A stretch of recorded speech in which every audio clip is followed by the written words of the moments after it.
عمر کیا کہتے ہیں؟ فرمایا حضرت عمر فاروق رضی اللہ تعالیٰ عنہ فرمایا وہ میرے غلام پوچھتا ہے 12 سال ماں باپ کی خدمت کی ہے، حق ادا ہوا کہ نہیں؟ واش روم گرا صاف کیا، چرپائیوں پہ گرا صاف کیا، بستر پہ گرا صاف کیا، جسم سے لگا صاف کیا۔ حضرت عمر فاروق نے فرمایا تو نے بھی حق ادا نہیں کیا۔ بندہ تجسس میں پڑ گیا۔ اب جو بات میں سمجھانے لگا وہ سنیے گا، یہ میری کئی بات نہیں، عمر کی بات ہے۔ حضرت عمر سے پوچھا گیا 12 سال پیشاب بھی صاف کیا، کھانا بھی ہاتھوں سے کھلایا، کپڑے بھی تبدیل کیے، سارا کچھ، تو میں نہیں ہوا۔ بندہ تجسس میں پڑ گیا، 12 سال بڑی مدت ہوتی ہے، پر میں نہیں ہوا۔ فرمایا کیوں؟ حضرت عمر فاروق نے فرمایا جب یہ بیمار ہوئی ہے، اب توجہ والی بات ہے، جب یہ مائی بیمار ہوئی ہے تیری تو تو دعا کرتا ہوگا یا اللہ ان بڈھے ہو گئے، اب پخانا بھی نہیں کر سکتے، پیشاب بھی نہیں کر سکتے، کھا بھی نہیں سکتے، چل بھی نہیں سکتے، پھر بھی نہیں سکتے، سو بھی نہیں سکتے، اے اللہ ان سنبھال لے۔ لوگ کرتے بھی نہیں کرتے، وہاں پہ بڈھا ہو جائے لوگ آتے ہیں یا اللہ ان بڈھا ہو گیا سنبھال لے، سنبھال لو۔ حضرت عمر نے فرمایا تو دعائیں کرتا ہے، یہ بیمار ہو تو دعائیں کرتا ہے، یا اللہ سنبھال لے۔ حضرت عمر فاروق نے فرمایا تیرے اور اس میں فرق یہ ہے حق اس وجہ سے ادا نہیں ہوا، تو کہتا ہے سنبھال لے، لیکن جب تو بیمار ہوتا تھا تو یہ مائی کہتے تھے یا اللہ صحت عطا فرما، یہ ماں باپ کہتے تھے یا اللہ سے صحت دے، اور ماں اور باپ صحت کی دعائیں مانگتے ہیں، تو کہتا سنبھال لے۔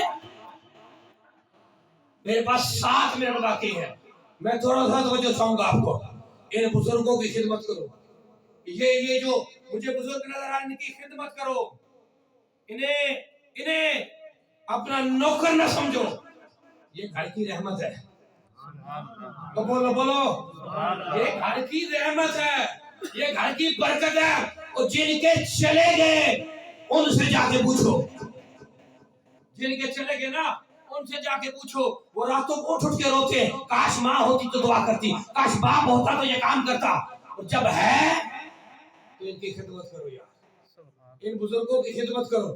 میں اللہ کی قسم اٹھا کے کہتا ہوں اس سے بڑی کائنات میں کوئی قسم نہیں ہے، اس سے بڑی کوئی کائنات میں قسم نہیں ہے، میں اللہ کی قسم اٹھا کے کہتا ہوں۔ کوئی ایک بابا میرے سامنے کھڑا لو، کوئی ایک بندہ میرے سامنے کھڑا کرو ان بزرگوں میں سے، میرا سوال ہے وہ جواب دے۔ سوال کیا ہے؟ یہ جتنے بھی بزرگ ہیں علم میں سے کوئی تو بندہ کھڑا ہو، اس سے سوال کر کیا تو بیٹے سے پیسے کا طلبگار ہے؟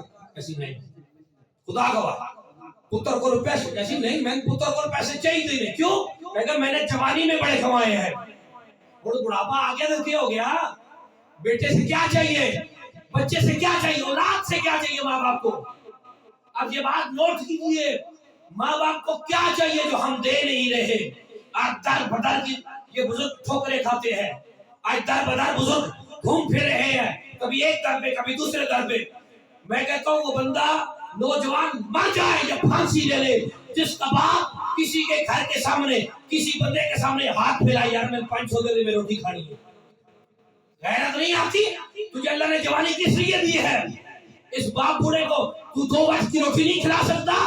ان بزرگوں کو کھڑا کیجئے اور ان سے پوچھئے باپ بیٹے سے کیا چاہیے؟ یہ کبھی نہیں کہیں گے پیسے چاہیے، کبھی نہیں کہیں گے گھر چاہیے، کبھی نہیں کہیں گے کپڑے، کیسے خیر ہے میلے کپڑے سے پائے تھے پھیر جو میلے کپڑوں میں گزارا کر لیں گے، گندے کپڑوں میں گزارا کر لیں گے، پھٹے جوتوں میں گزارا کر لیں گے۔ اور بزرگوں بتاؤ تمہیں کیا چاہیے؟ یہ بزرگ کہیں گے ہمیں یہ چاہیے کہ ساڈا پتر شامی کم از کم ساڈے کو 10 منٹ بیٹھ جایا کرے۔ جی گالے کے نہیں بولو تسی، وہ ان کے پاس بیٹھا کرو، ان کی دعائیں لیا کرو۔ میرے مصطفیٰ کے پاس ایک صحابی آئے، میں مصطفیٰ کی بات کر رہا ہوں، صحابی آئے